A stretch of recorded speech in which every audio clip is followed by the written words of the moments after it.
여러분, 정말 충격입니다. 지금 당장 부엌으로 가보십시오. 당장 버리셔야 합니다. 지금 이 작은 행동 하나가 앞으로 여러분의 건강을 완전히 바꿀 수도 있습니다. 혹시 지금 전기밥솥 안에 있는 밥솥에다 쌀을 바로 씻고 계시진 않습니까? 매일 사용하는 그 전기밥솥이 여러분의 뇌를 조용히 망가뜨리고 있습니다. 믿기 힘드시겠지만 지금 이 순간에도 1급 발암물질이 밥과 함께 여러분 몸속으로 들어가고 있습니다. 오늘 이 영상을 끝까지 보지 않으시면 내일도 모레도 여러분은 독을 드시게 됩니다.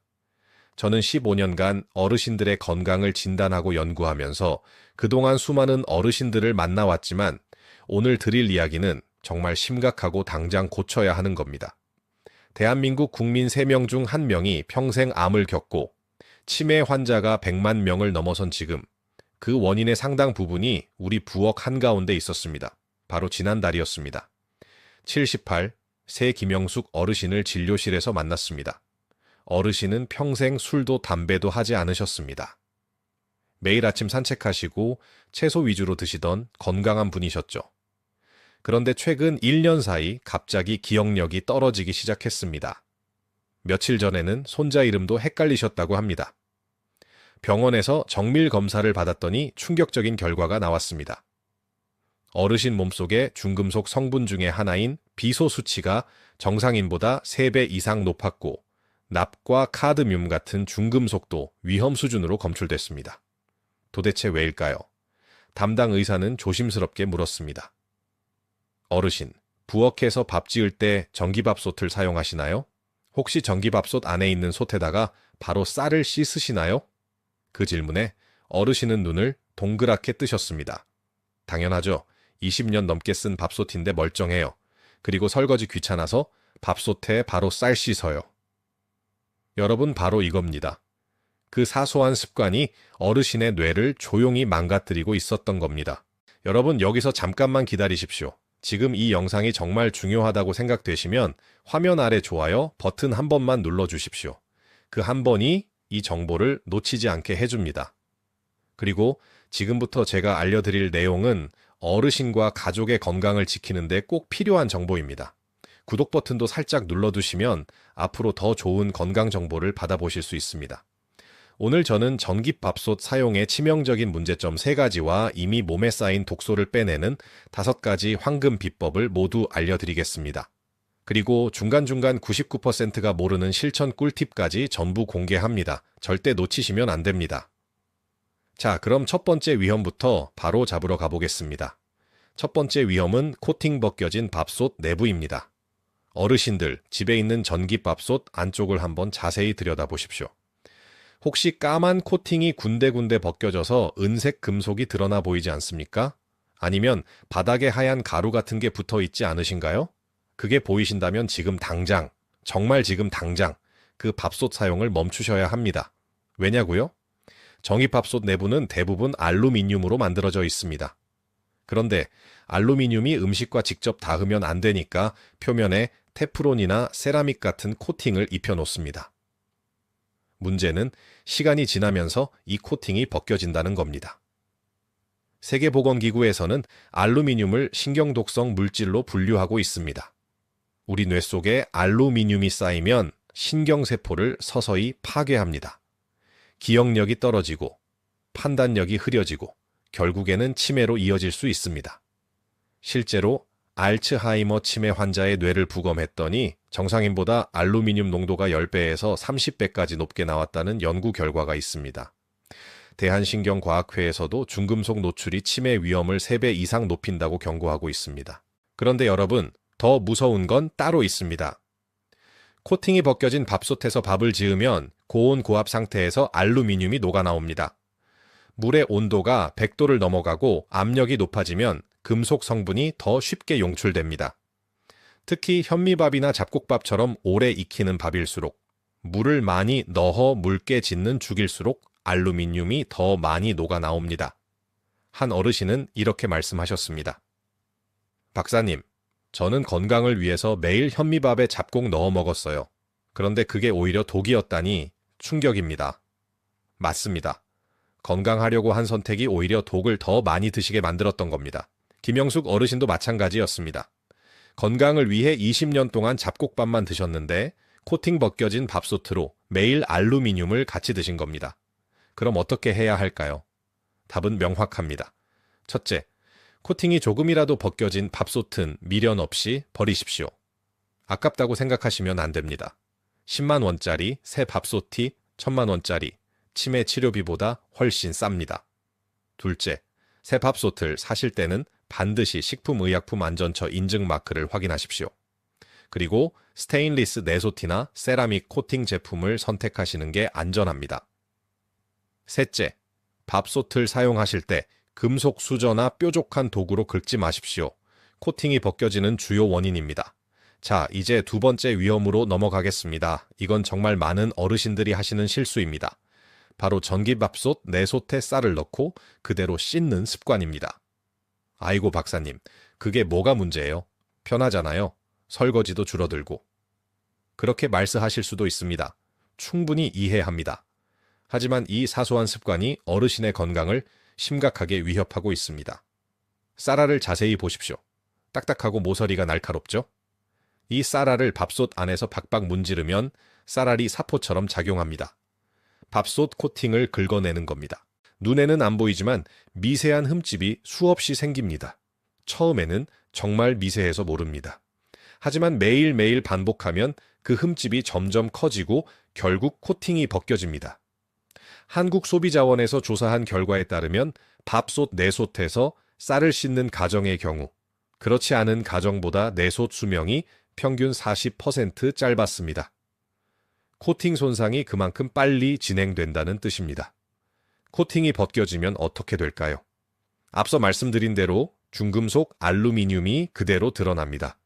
그리고 밥을 지을 때마다 고온에서 알루미늄이 녹아나와 밥에 섞입니다. 더 큰 문제는 벗겨진 코팅 가루입니다. 테프론 코팅에는 PFWA라는 화학 물질이 들어있습니다. 미국 환경보호청에서는 이 물질을 잠재적 발암물질로 분류했습니다. 동물 실험 결과 PFWA에 장기간 노출되면 간 손상, 갑상선 질환, 그리고 특정 암 발생 위험이 높아진다는 연구가 있습니다. 어르신, 상상해 보십시오. 코팅 가루가 쌀알 사이에 끼어들고 그대로 밥을 지으면 그 가루가 밥에 섞여 우리 입으로 들어갑니다. 한 번에 먹는 양은 적을 수 있습니다. 하지만 10년, 20년 매일 먹으면 어떻게 될까요? 75세 박철수 어르신은 40년 동안 같은 밥솥을 사용하셨습니다. 코팅이 완전히 벗겨져 금속이 드러났는데도 멀쩡한데 왜 버려? 라며 계속 쓰셨죠.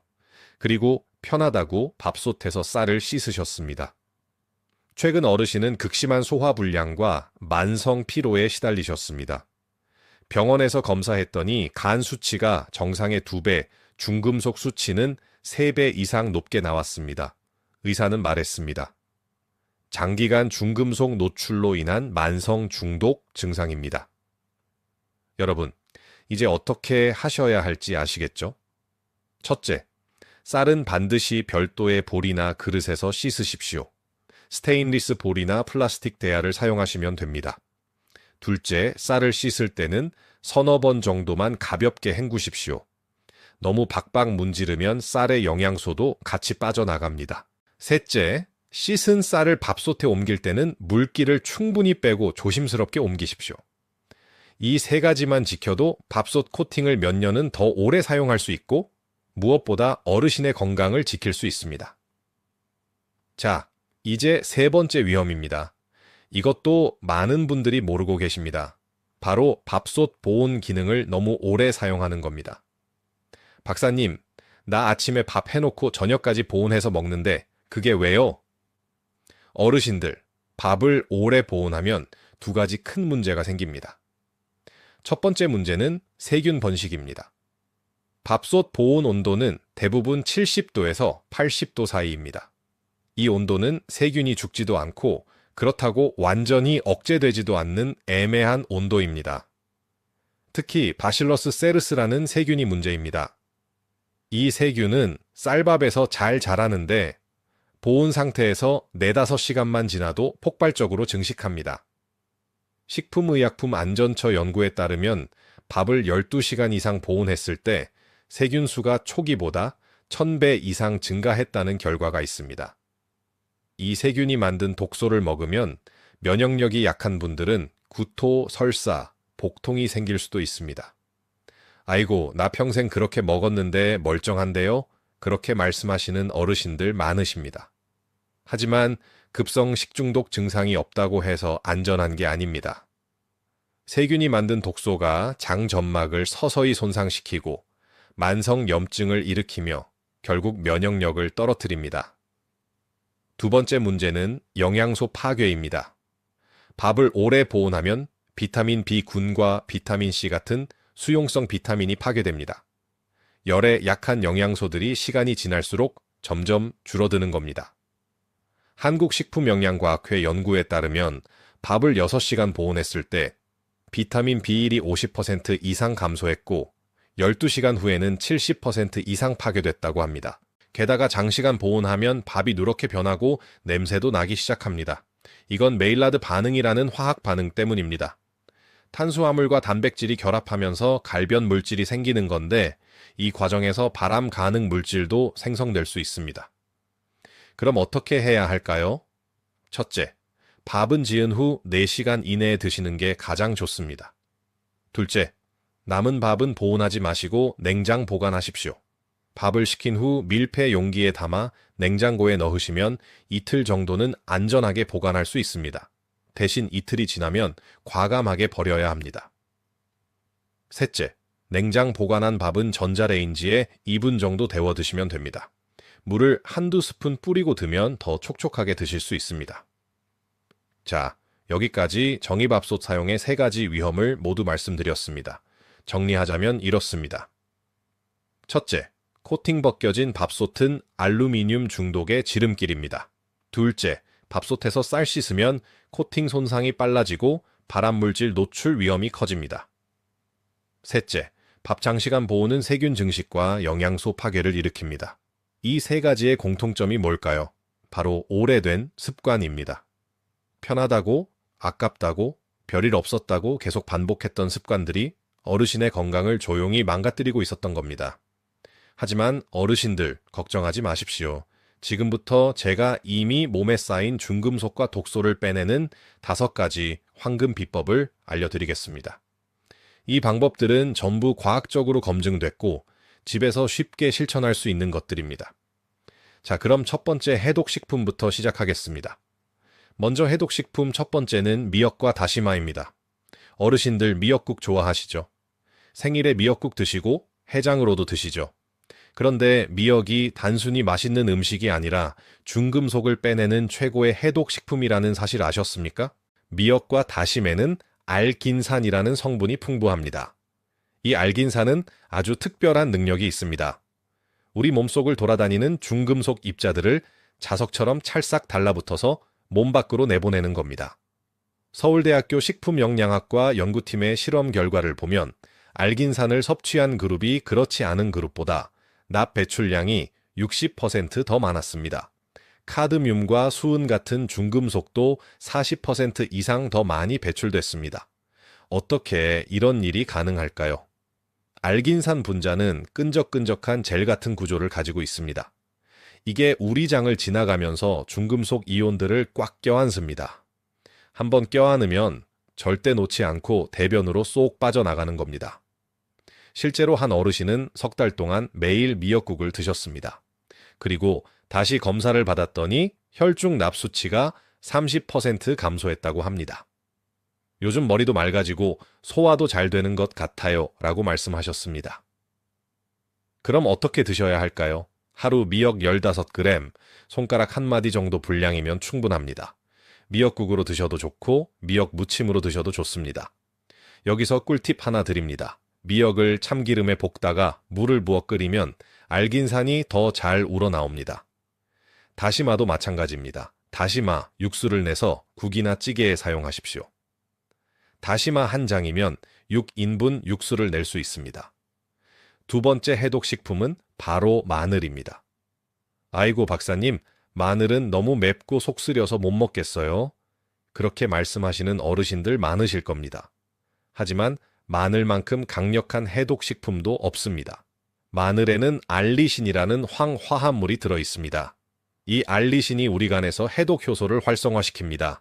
간은 우리 몸의 해독 공장입니다. 이 공장이 제대로 돌아가야 중금속도 빠져나갈 수 있습니다. 국립암센터 연구에 따르면 마늘을 꾸준히 섭취한 그룹이 그렇지 않은 그룹보다 혈중 중금속 농도가 평균 25% 낮았습니다.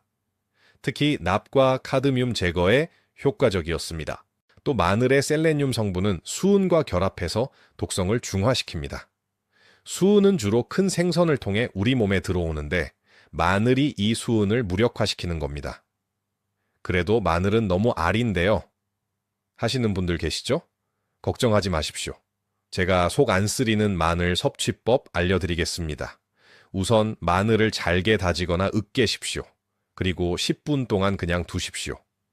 이 10분 동안 알리신이 활성화됩니다. 그 다음에 기름에 살짝 볶으십시오. 이렇게 하면 매운맛은 줄어들고 해독 효과는 그대로 유지됩니다. 하루 마늘 두세 쪽이면 충분합니다. 볶음 요리에 넣어도 좋고 장아찌로 드셔도 좋습니다. 꿀에 재웠다가 아침에 한 쪽씩 드시는 것도 좋은 방법입니다. 세 번째는 해독식품은 브로콜리입니다. 브로콜리는 해독의 왕이라고 불립니다. 브로콜리에는 설포라판이라는 강력한 항산화 물질이 들어있습니다. 이 설포라판이 우리 몸의 해독 시스템을 2중, 3중으로 강화시킵니다. 존스 홉킨스 대학교 연구팀은 브로콜리 새싹을 석 달간 섭취한 사람들의 소변을 분석했습니다. 그 결과 벤젠과 아크롤레인 같은 발암물질 배출량이 60% 이상 증가했습니다. 브로콜리의 또 다른 장점은 간 해독 효소를 직접 증가시킨다는 겁니다. 글루타치온이라는 강력한 항산화 물질도 만들어냅니다. 박사님, 브로콜리 삶으면 영양소 다 파괴된다면서요? 맞습니다. 물에 오래 삶으면 설포라판이 빠져나갑니다.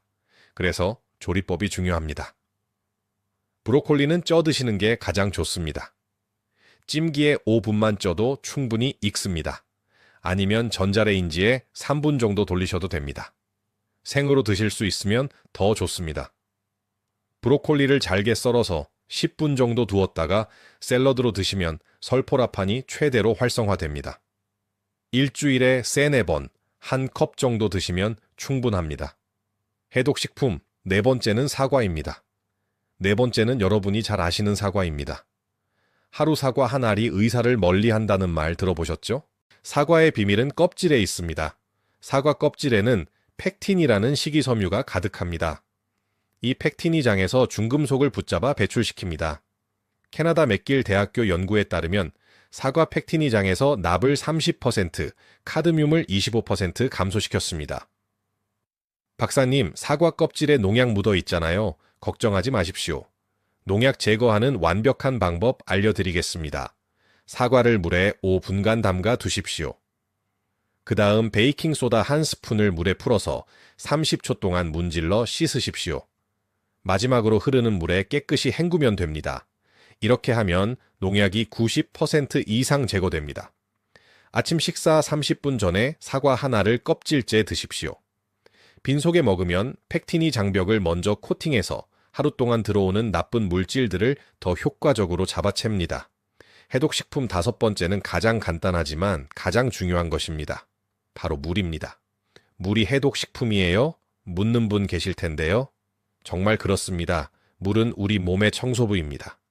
아무리 좋은 해독식품을 먹어도 물을 안 마시면 소용없습니다. 왜냐고요? 미역, 마늘, 브로콜리, 사과가 중금속을 붙잡아도 그걸 밖으로 나르는 트럭이 필요합니다. 그 트럭이 바로 물입니다. 물을 충분히 마셔야 신장이 제대로 작동합니다. 신장은 혈액을 걸러서 노폐물을 소변으로 배출하는 기관입니다. 물을 적게 마시면 신장이 제대로 못 걸러냅니다. 대한신장학회의 권고에 따르면 어르신들은 하루 8잔, 약 1리터 600ml의 물을 마셔야 합니다. 박사님, 나 물 많이 마시면 화장실 자주 가서 불편해요. 이해합니다. 하지만 그게 정상입니다. 자주 가는 게 노폐물이 잘 빠져나간다는 증거입니다. 여기서 물 마시는 황금 타이밍 알려드리겠습니다. 첫째, 아침에 일어나자마자 미지근한 물 한 잔을 드십시오. 잠자는 동안 농축된 노폐물을 희석시킵니다. 둘째, 식사 30분 전에 물 한 잔을 드십시오. 소화도 돕고 과식도 방지합니다.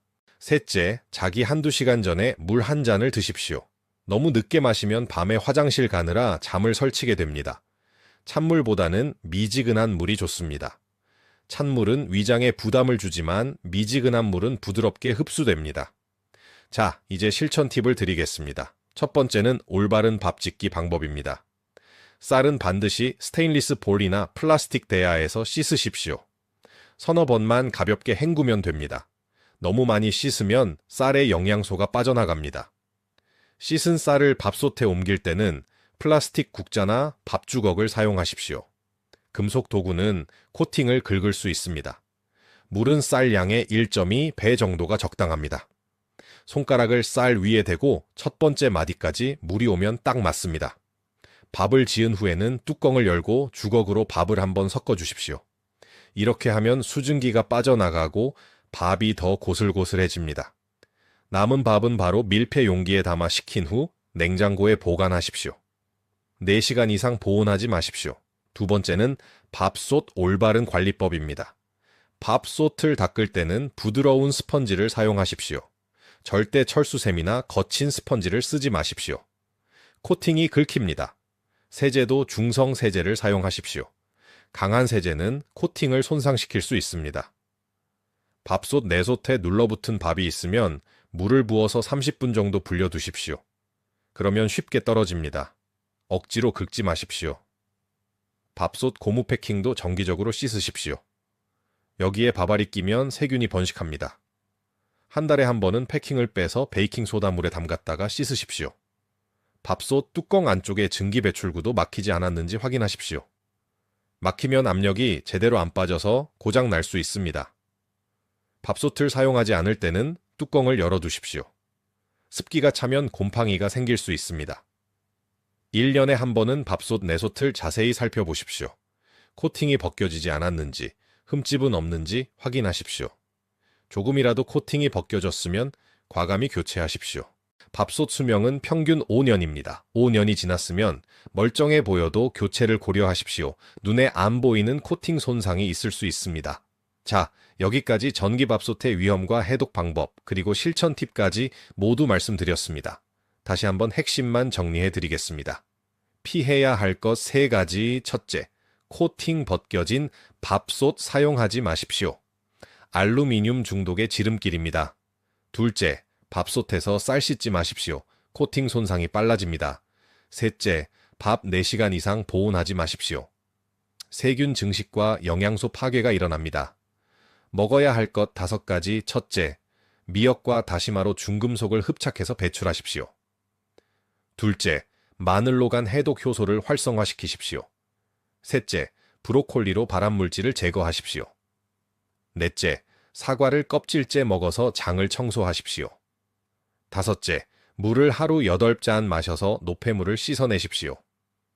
여러분, 이 내용을 듣고 계시니 어떤 생각이 드십니까? 혹시 지금 떠오른 얼굴이 있으신가요? 사랑하는 배우자, 나이 드신 부모님, 홀로 사시는 지인들. 그분들도 지금 이 순간 낡은 밥솥으로 밥을 지으며 조용히 건강을 잃고 계실지 모릅니다. 김영숙 어르신을 기억하십니까? 처음에 말씀드린 78세 어르신입니다. 기억력이 떨어지고 손자 이름도 헷갈리던 그 어르신 말입니다. 어르신은 제 조언을 따랐습니다. 20년 된 낡은 밥솥을 버리고 새 밥솥을 샀습니다. 쌀을 별도 그릇에서 씻기 시작했습니다. 밥은 4시간 안에 먹거나 냉장 보관했습니다. 그리고 매일 아침 미역국을 드시고 마늘을 챙겨 드시고 브로콜리를 쪄 드셨습니다. 사과는 껍질째 드시고 물은 하루 8잔 마셨습니다. 석 달 후 어르신은 다시 검사를 받았습니다. 놀라운 일이 일어났습니다. 혈중 중금속 수치가 40% 감소했습니다. 기억력도 많이 회복됐습니다. 어르신은 눈물을 글썽이며 말씀하셨습니다. 박사님, 요즘 손자 이름도 잘 기억나고 머리도 맑아진 것 같아요. 이렇게 간단한 방법으로 건강을 되찾을 수 있다니 여러분도 할 수 있습니다. 완벽하지 않아도 됩니다. 오늘 당장 모든 걸 바꿀 필요 없습니다. 오늘은 밥솥 내손만 확인해 보십시오. 내일은 쌀을 별도 그릇에서 씻어 보십시오. 모레는 사과 한 알을 껍질째 드셔보십시오. 작은 변화가 모여서 큰 변화를 만듭니다. 하루하루 조금씩 실천하시면 석 달 후, 6개월 후 어르신의 몸이 달라져 있을 겁니다. 어르신들, 제가 15년간 진료하면서 배운 게 있습니다. 건강은 거창한 데 있지 않습니다. 매일 먹는 밥, 매일 쓰는 밥솥, 매일 마시는 물. 이런 작은 것들이 모여서 우리 건강을 만듭니다. 비싼 영양제 먹는 것보다 낡은 밥솥 하나 바꾸는 게 더 중요합니다. 멀리 있는 명의를 찾아가는 것보다 오늘부터 쌀 씻는 방법 바꾸는 게 더 효과적입니다. 오늘 이 영상이 도움이 되셨다면 화면 아래 좋아요 버튼 눌러주십시오. 그 한 번이 더 많은 분들에게 이 정보를 전할 수 있게 해줍니다. 엄마, 이거 꼭 봐. 우리 집 밥솥도 바꿔야 할 것 같아. 아빠, 이 영상 보고 나서 쌀 씻는 방법 바꿨어. 아빠도 꼭 봐. 이렇게 한마디만 해주시면 됩니다. 그게 가족을 향한 가장 큰 사랑입니다. 구독 버튼도 눌러주시고 옆에 알림 설정도 켜주십시오. 앞으로도 여러분의 건강을 지키는 정보를 계속 전해드리겠습니다. 마지막으로 댓글 참여 부탁드립니다. 오늘 배운 내용 중에서 가장 먼저 실천하실 것을 댓글로 남겨주십시오. 밥솥 교체, 쌀 따로 씻기, 미역 먹기, 사과 껍질째 먹기, 물 8잔 뭐든 좋습니다. 댓글로 적는 순간 그 다짐이 더 오래 갑니다. 어르신들, 건강은 거창한 결심이 아니라 오늘의 작은 실천입니다. 오늘 하나만 바꾸십시오. 그 하나가 어르신의 내일을 바꿉니다.